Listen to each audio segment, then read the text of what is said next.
Turn any photo into a playful Polaroid in 1 minute. Open Gemini, tap Import, pick your photo, and load it into the editor.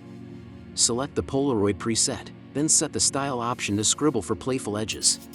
Apply the preset to add a white frame and instant vintage color grading.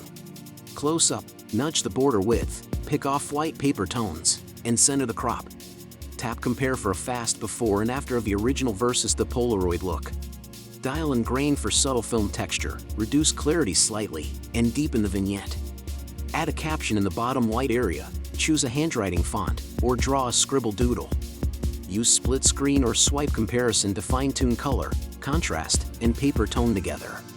Export settings, choose high-quality PNG, keep the border, or share directly to socials.